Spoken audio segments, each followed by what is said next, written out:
The date is January 3rd, 2021. My name is Nug, and this is your nightly recap. I'm going to start first today with the Knicks versus Pacers. The Knicks surprised me tonight and beat the Pacers 106 to 104. The Pacers are on a two-game slide after they lost last time to Boston. That was fairly close, though. R.J. Barrett had a very good night, 25 points, 5 rebounds. Randall had 12 points, 11 rebounds, 8 assists, 2 steals. Fairly good game, almost a triple double, 2 off. Payton, Eford Payton, 19 points, 8 rebounds, and 5 assists. Mitchell Robinson off the bench for them had 16 points and 9 rebounds. Austin Rivers in his first game had 15 points. On the flip side, Indiana, Brogdon, very good game, 33 points and 7 assists. Sabonis, kind of a lull game, 13 points, 13 rebounds. But if that's a lull game for him, that's good. That's better for most backups. It's a really good game. Oladipo, 16 points, 7 rebounds, and Turner, 17 points. And Holiday with 12 points. Sorry, my writing couldn't read it. My bad. Um, Matt Brogdon in the first quarter put up 17 points and led them out to an early lead. The Pacers controlled for most of the first half, but the Knicks, towards the end of the half, took a 1 point lead. It went back and forth for most of the game until the Knicks were able to take a fourth quarter lead under a 9-0 run that was led by Julius Randle. From that point, the Pacers were not able to keep up, and they couldn't fight their way back. They were able to get close, but not quite there. Pacers, they're going to be fine. Knicks are surprisingly better than I thought they would be. Didn't expect Barrett and Randall to play as well as they have, and I didn't expect Eford Payton to be playing well either. So maybe the Knicks won't be as bad as I thought they were, but we'll see how that turns out. It's early in the season yet. Now let's move on to the 76ers versus the Hornets. The 76ers are now 5-1 after beating the Hornets 127 to 112 tonight. Tobias Harris made sure we know why he's worth the money. At least tonight, he hasn't showed it a lot of nights. 24 points, 9 rebounds, 6 assists, 4 steals, and 3 blocks. Now that defensive presence was insane tonight. That's one of the best games I've seen him play. He had 4 3-pointers as well. He was just on a tear tonight. Embiid had 19 points, 14 rebounds. Ben Simmons, 15 points, 12 rebounds, and 11 assists. A triple-double. Nice game for Simmons. Seth Curry, 21 points to help out. And Shake Milton off the bench gave him 18. Now, for the Hornets, Hayward had 20 points, 6 rebounds, and 6 assists, along with 4 steals. Rozier had 35 points, which Rozier's been on a really good tear lately. I mean, he's just been going off. 35 for him. Did not think he was that kind of a player, but I guess he's shown it. And LaMelo Ball helped as well. 13 points, 4 steals, 2 blocks.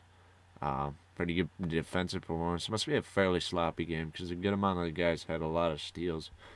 But the 76ers were still able to go pretty well this game. Tobias Harris, quick start. He was just going off in the first. He had a dunk over 2 people. He was just pretty well hitting what he wanted for a good part of that quarter. At halftime, the 76ers were up 73 to 58. And then the Hornets tried to storm back, but in the fourth, I was watching that game. Execution just wasn't there. A lot of turnovers, a lot of, I think the biggest thing for me was just they were throwing it into Bismack Biyombo. That's not going to get it done. Biyombo's give you 10 points. He was already at 9 at that point. He's just not a consistent finisher in contact to be doing that. But that was the Hornets, just a little bit of execution. I mean, they were, what is the final score? I mean, they were only up by about 15 points, so if they could clean it up a little bit, they could still be highly competitive. So we'll have to see if the Hornets can clean it up later in the season. But the 76ers just look like they're clicking on all cylinders. Doc's got Embiid and Simmons playing fairly well together. Looks like Simmons has finally decided to maybe pull back on the points a little bit. And, seems to be doing well. Doc has gotten Harris working well too. So we'll see if they can keep this up. I'm all for the 76ers doing well. They've worked a long time to get to this point. Maybe they tanked. I don't know how a lot of people feel about that, but it's different now. I mean, they're trying to be competitive. Okay. The Cleveland Cavaliers and the Atlanta Hawks dueled tonight in Cleveland. Or no, it was in Atlanta. Um, Cleveland beat Atlanta 96-91, which was surprising. Both teams are now 4-2. For Cleveland to be 4-2 with their roster is beyond me, but Sexton tonight put up 27 points, 3 steals. Nance put up 9 points, 11 rebounds, and 3 steals. Drummond put up 12 points and 11 rebounds. Chetty Osman put up 11 points. JaVale McGee put up 14 points, 9 rebounds, and 2 assists. Now for Atlanta, Trae Young, 16 points, 10 assists. John Collins, bad performance last night. That's one of my key points, I think, why they lost. He only had 10 points and 4 rebounds. Nance took him to town on the boards, and he honestly played better than he did. DeAndre Hunter, 17 points, 5 rebounds. Capella, best game I've seen him have since Houston, 16 points, 16 rebounds. That was a very good performance for him. And Kevin Huerter, 13 points. And Bojan Bogdanovic with 11 off the bench, along with Huerter being off the bench. Atlanta had an early lead, 66-44 at halftime, but just couldn't hold it. Middle of the fourth, Cleveland took the lead. They had pushed back so hard in the third. My thing I watched this game as well. Lack of execution in the fourth. Trae Young just looks like he wants to pass the ball so much. I mean, you can play make a little bit, but it looks at this point like he doesn't even want to score sometimes. The only time I really saw him take a three, he tried to grab contact, and it was a no call, and he airballed it. But he's got to figure that out. 16 points. He had been up in the 30s. I think he just tried to play make too much tonight. Maybe they didn't take Cleveland seriously. I know Collins didn't. So they'll have to bring a better game next time because they played a lot better against the Nets, which I consider. Cleveland's going to fall off. There's no way Cleveland keeps this up. If they do, good for Cleveland, but I don't see it happening. All right. My last game of the night is the Pelicans at the Raptors. Kind of thrown by the Raptors this year, but I'll get into it in a minute. Pelicans beat them 120-116. Close game, but there's still some things I'll talk about as to why the Raptors lost. Ingram, 31 points, 6 rebounds. Lonzo, 13 points, 4 assists. Zion, 21.7 rebounds. Adams, 13 points, 6 rebounds. Bledsoe, 19 points, 5 rebounds, 10 assists. Very good game for Bledsoe. He's fit actually fairly good. I mean, he basically evens Holiday, if not better in some aspects, especially the rebounding category. Toronto on the flip side, Van Fleet still had a fairly good game. 27 points, 8 rebounds, 5 assists. Lowry, 16 points, 6 rebounds, 8 assists. OG Anunoby, 17 points, 7 rebounds. Pascal, 10 points, 4 rebounds. Not very happy with him. I will talk in a second. Baines, 8 points, 5 rebounds. Chris Boucher off the bench, who should be starting, 24 points, 5 rebounds, 2 steals. He outdid Baines by almost triple in score. I think that is exactly triple. I'm not very good at math, but 8 times 3 is 24. So, Powell, 12 points. Siakam back, fouled out again, which is why Nurse made him sit a game for fouling out. I'm not happy with Siakam, but I'll leave that for last. That's what I'll finish the video with. Ingram started off hot in the first quarter, 12 points to get the Pelicans out to, I think it's like a 6-point lead, and it's still a lead. Van Fleet helped the Raptors storm back in the second, 14 points in the second for him. Pelicans took control in the middle of the fourth, though, but Toronto stormed back up too late.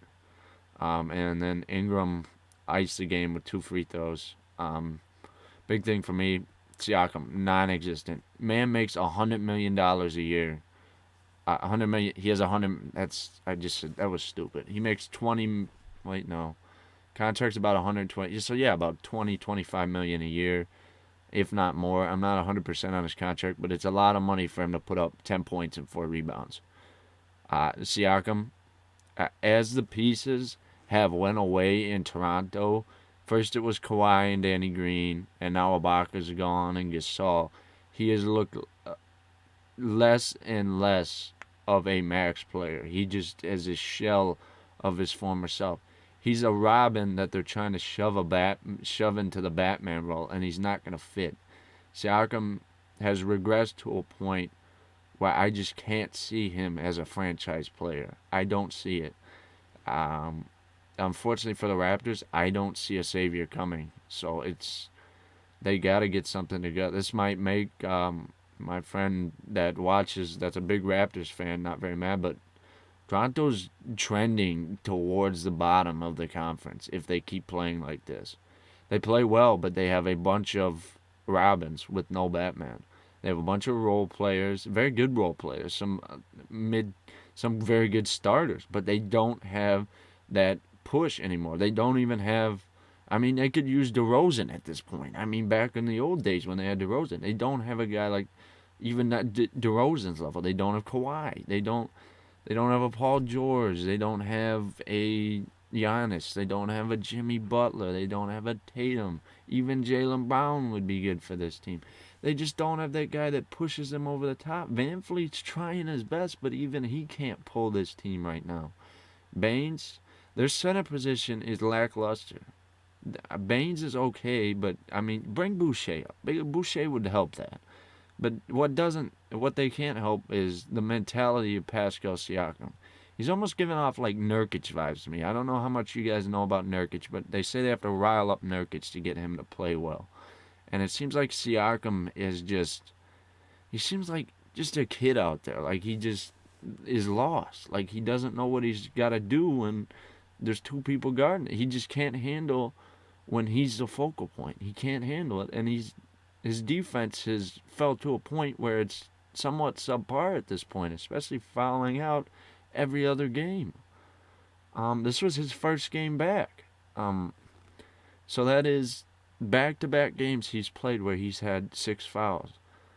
He's not a 6 foul guy. There's guys that like Kendrick Perkins that come in and he's there to give you 6 fouls, but Siakam is not that guy. But that's enough harping on Toronto. I don't want to step on too many toes, but I really think Toronto, they have to figure this out soon, or it's not going to be good. I had them in the middle of the conference, but they got to pick it up. 1-4 is horrendous, especially in the East. I don't know. They played mostly East teams, and they've just not performed. They've just underperformed at what I thought they were. Nurse needs to drop a new scheme or something because I have more faith in Nick Nurse as a coach to figure out this team. They've got to do something. I don't mind Toronto, and they're just not. I don't see a whole lot here right now. There's a lot of followers but no leaders. They need to figure that out. I'd like to thank you all for watching. Anybody who disagrees with what I said in the comments, I'll talk about it. If you really feel that way, tell me about it in the comments. I'll highlight it with the heart thing that I get that I can put on a comment, and I will talk about it. But other than that, please drop a subscribe, and thank you for watching. I'll be back tomorrow.